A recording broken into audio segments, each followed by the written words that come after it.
Damn! That's a tough question. Oh my god, that is a tough question. Damn, that is a tough question.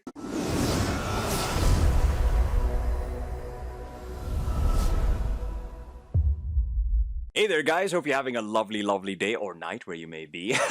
I've been humbly invited over to the channel to do an interview by the Otaku Dad and answer a couple of questions for you guys. And I wanted to take this opportunity to say thank you so much, Otaku Dad, for inviting me over. I really appreciate the hard work that you do and put into all the anime reaction mashups that you do and compilations as well. And I'm very humbled and grateful that you include me in some of them as well. They're absolutely incredible. Like seeing all these various reactors, go on these roller coaster of emotions, checking out these awesome, epic anime moments, whether they be sad, happy, or hype, is absolutely amazing. I love how you put all of that together. So thank you so much for all your hard work. And also, feel free to check out his website, guys. He's got a ton of awesome anime recommendations up there, as well as a top 10 and top 20 list of all the anime you can feel free to check out, whether it be on Netflix and all that kind of stuff or other websites. He also has really awesome anime reviews up there, so feel free to check out his websites. So first question. Michael, were you planning to go all in on YouTube from the beginning, or is it just a coincidence and a chance that you saw? Very interesting question. I got into YouTube totally by mistake, bro, honestly. But I started my channel back in high school, right? And at the time, I wasn't like really heavily into anime reactions. That is, I was watching anime like during my downtime after I'd come from school and everything, but I never really did anime reactions heavily at that time. I was mostly into video games and anime video games, though, so yeah. But my confidence wasn't even up there at the time so much. I was like really nervous and not really sure of myself and very closed off. Like I was like, hey, what is up, guys? It's your boy Michelangelo here. Yeah, so feel free to check out my One Piece Kaizoku Musou 3 video and have a lovely day. Like I was so closed off in that regard. But over time, the camera became my friend. I became more confident and I was able to eloquate my words properly. And yeah, the rest is history, man. I was very focused on video games back then, like Injustice, Uncharted, all that kind of stuff, all the PlayStation exclusives that were coming out back then. Then around 2019 is when I like started doing my first like ever anime reactions. It was around the time Demon Slayer came out. Actually, I was like, you know what? Why don't I give this a shot? And the rest is history. Here we are, man. Like, and I never even went in with the mentality of, oh my god, maybe I found out like way later that this can actually become a job. I was like, when I was told by one of my friends, like, bro, you can actually earn money from this stuff, right? And I'm like, wait, what? Here we go. How are you so good at remembering things and details like names that happened in anime years ago? I noticed this from your One Piece reactions. Very good question. For most people, Dragon Ball was their first anime, but for me, it was actually One Piece. I got into Dragon Ball later on, but One Piece just really, really got me out of a dark place back in the day. When I was a kid, and I never really had much friends growing up, and I really spent a lot of my time indoors, like I was an introvert.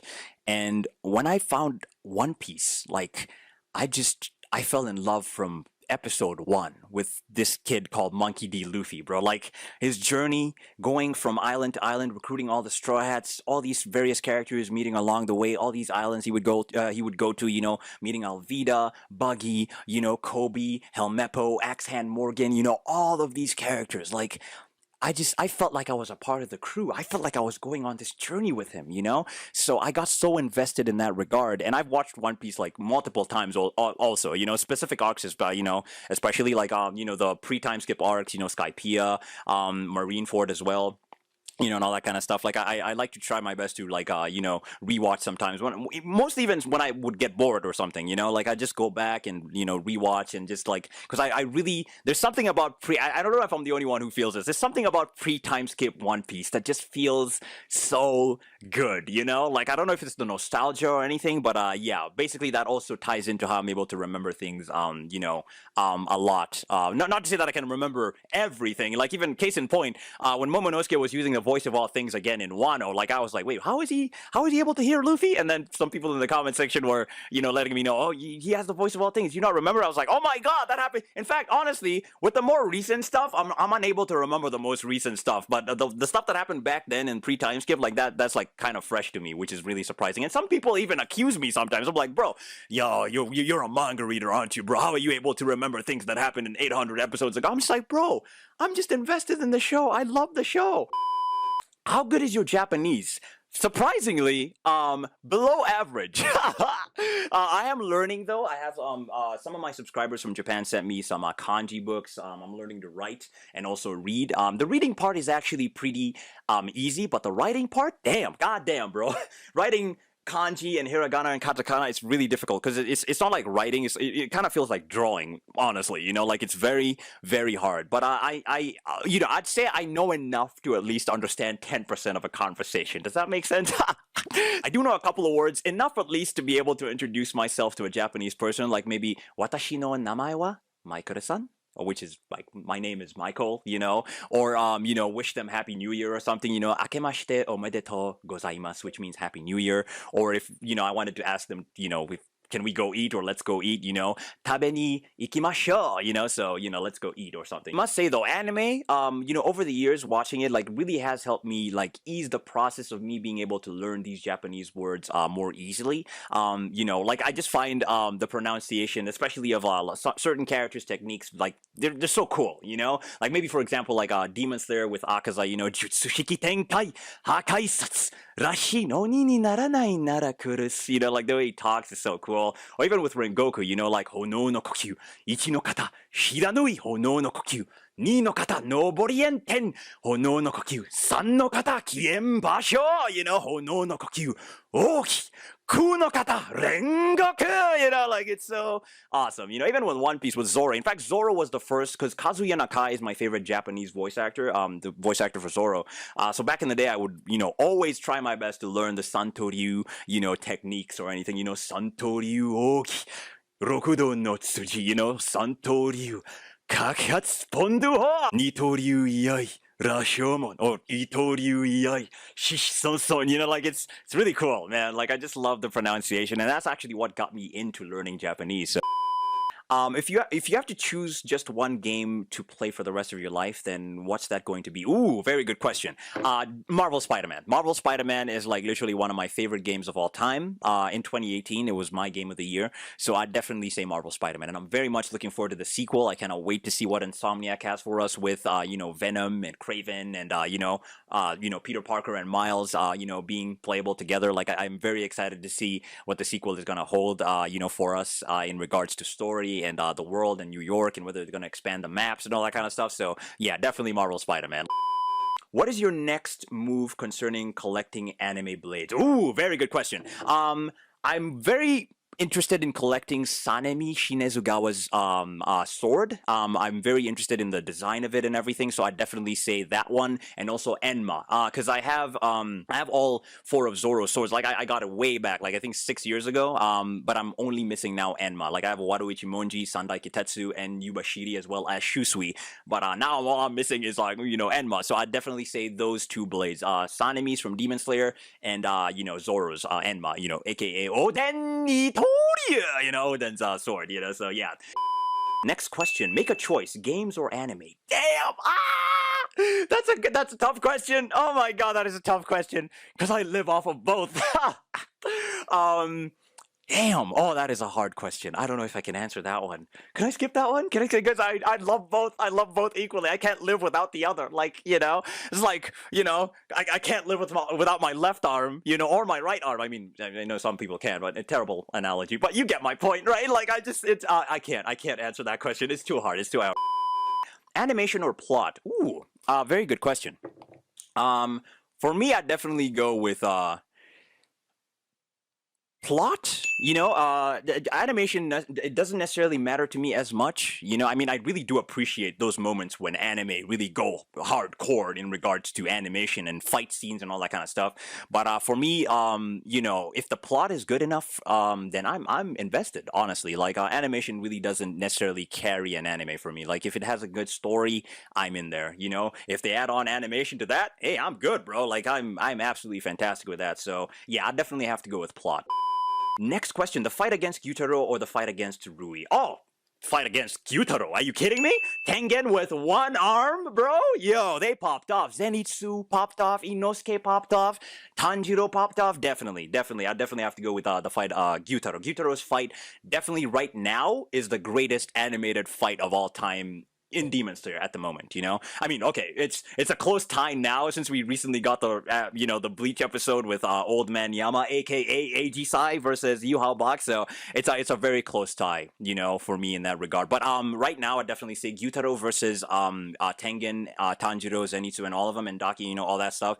That's, you know, one of the most amazing fights I've ever seen animated so far in all of anime. Like it's very amazing, and I cannot wait to see what Ufotable does next. You know, hopefully they can only, like, they always keep elevating things. You know, you thought that episode 19 Hinokami was the greatest one, you know, and then freaking Mugen Train comes along, Akaza versus Rengoku, they killed it again, and then freaking Gyutaro versus Tengen, you know, they killed it again. So I'm very excited to see what they do with season 3 and Mitsuri and Muichiro and whatever you know, demon we take on next with Tanjiro and the crew. So yeah. Next question, Roronoa Zoro's Shusui or Kyojuro Rengoku's Nichirin? Damn, that is a tough question. Oh my god. You know what? Why don't we do it practically, actually, right? Hold up. I pulled out both blades here. Damn it. It's a tough question. Okay, why don't we start with Shusui, right? Shusui. Love the scabbard, love the flowers on it, you know. Formerly Ryuma's blade, right? You know, of course, Zoro returned it. I really wish he kept it, honestly. Not to say that I don't like Anma, but I just like the design of Shusui. Of course, we have this red, you know, sort of saw blade pattern on the, you know, on the blade itself, which is absolutely incredible. I love the guard too. It's shaped like a flower at the bottom here, which is kind of cool, right? Okay. Let's check out Rengoku, shall we? Okay. Here we go. One thing I love about this blade is I love the guard. The guard is shaped like a flame, which is pretty cool. What else? We have the flame pattern as well on the blade, which is absolutely fantastic too, right? Oh man. Oh bro, god damn. Oh, Shusui or damn. Oh man, it's a tough question. It's really a tough question.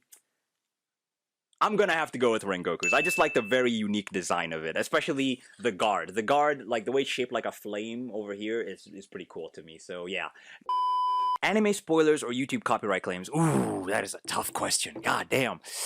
I'm gonna have to go. I hate copyright claims more than I do anime spoilers. And don't get me wrong, like I hate anime spoilers, especially when I'm reacting to an anime and you know, the plot is like really thickening and we're getting to some major plot details and moments, and then some random douchebag just comes in there in the comment section is like, oh, this is what happens. I'm like, bro, I didn't ask you to tell me. Did I ask you to tell me? Anyway, with anime spoilers, you're able to get over it over time, you know, but with copyright claims, they really affect the work, you know, and the hard work that we put into editing these videos for YouTube and everything. And I'm sure a lot of content creators who make anime reactions can attest to this. It's really demotivating, especially when you put a lot of hard work into a video and then it gets hit with a copyright claim or a block, you know. Case in point, with my Jujutsu Kaisen Zero movie reaction, I did it a couple of months ago, and Toho, the infamous Toho, who just can't give me a break, bro. They always block my My Hero reactions, my Spy Family reactions, my Jujutsu Kaisen reactions. Like, bro, give me a break. Are you kidding me?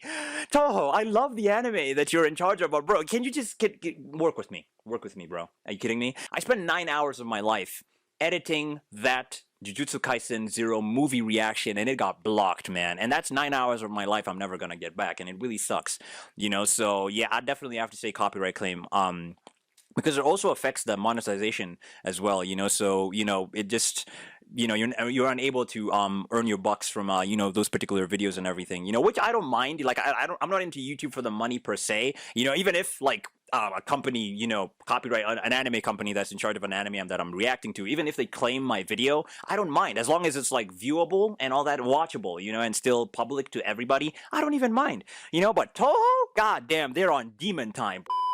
It says here, what inspired you to do reactions? Very good question. Very fantastic question. Okay, I started off, like I said in the beginning of the video, doing video game and anime video game reactions and coverage. And the people who inspired me to go into that definitely some YouTubers you may know. Afro Senju is one of them.